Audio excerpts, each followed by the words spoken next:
Welcome back again to the workshop for a little bit of a, well, I told you so. Well, I wish someone had told me so. I had to clash these two panels up, and I've just started to do it now, and I realised, hang on a minute, I have to clash the end of the panels first before I do the front one. And that's where I wish someone had told me so. So I've spent the last half hour fiddling around with all these clamps. I've got 6 clamps just to clash on, or clash the two ends of this panel. And I'm thinking, yeah, there's got to be a better way. Don't know what that is, but there's got to be a better way. It works quite well, but again, it's fiddly. And you wouldn't want to do a whole series of these sorts of jobs and having something to better clamp them, remembering that the clashing strip is quite bendable or pliable. So we need to make sure that the pressure points are reasonable. And that's why now I've got nails stuck in here between the board that I've got the wee pads on and the clashing strip, because it bent a little bit, this part here, and didn't put the pressure on the end of the clashing strip, which is a bit of a pain in the neck. Ditto here, but the thing is, it's simple and it hopefully works. So the same here. This is what the screwdrivers are for. I had to whack the screwdriver in the end to put pressure on the board that would then put it back on the clashing strip. So ditto down there.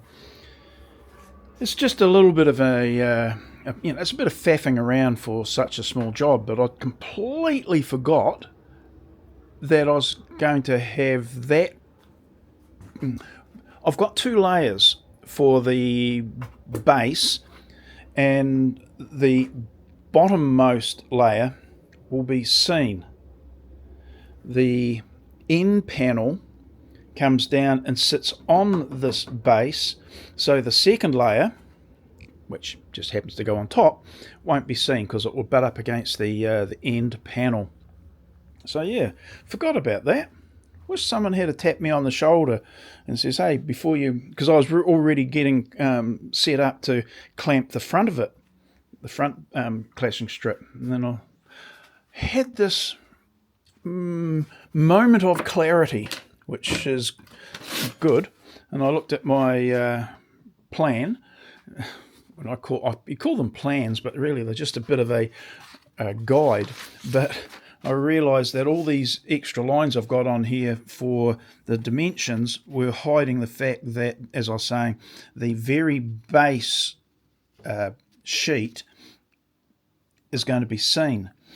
Originally, I was going to make that end panel come all the way down to obscure the end of the base panel, but I'm doing it. I'm assembling it in a particular way that's not. Well, it would be better, but not ideal. So I'm using a double thickness for the base. Pointing camera in the right direction, David.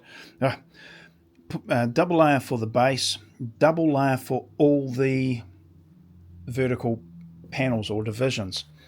Whether that's entirely necessary, I do question, but I'm assembling it kind of like when you get the flat pack kitchens and what have you, where you've got separate units that you then assemble on the floor and assemble it that way. This is kind of the thinking here, but the main thing was I wanted rigid panels so that they don't flex and cause problems for the runners, for the drawers, should I put them in, because that's still open for debate. That shelf there won't be there. That was just another idea that I had back at the early on when I was drawing this up, but that won't actually be there at all. That'll be a drawer. There'll be 3 drawers along there. There'll be small pull-out drawers on top of that, but maybe nothing down here. Maybe.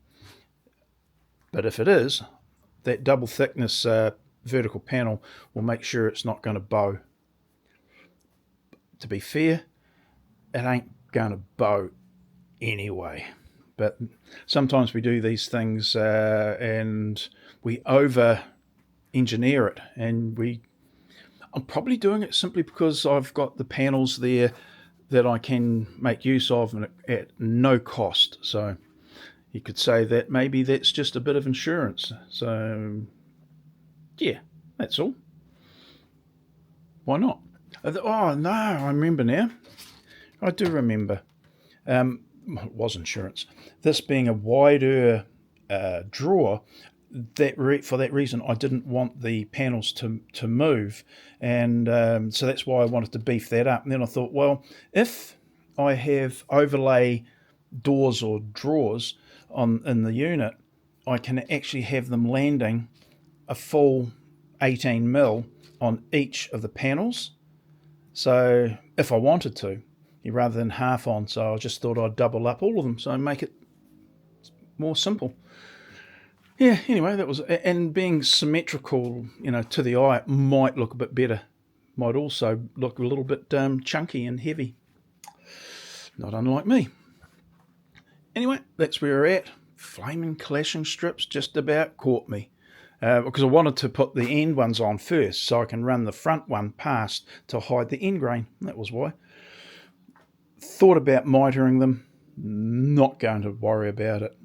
This is, if I was doing something for inside the house or something that would probably benefit from that, I probably would do that.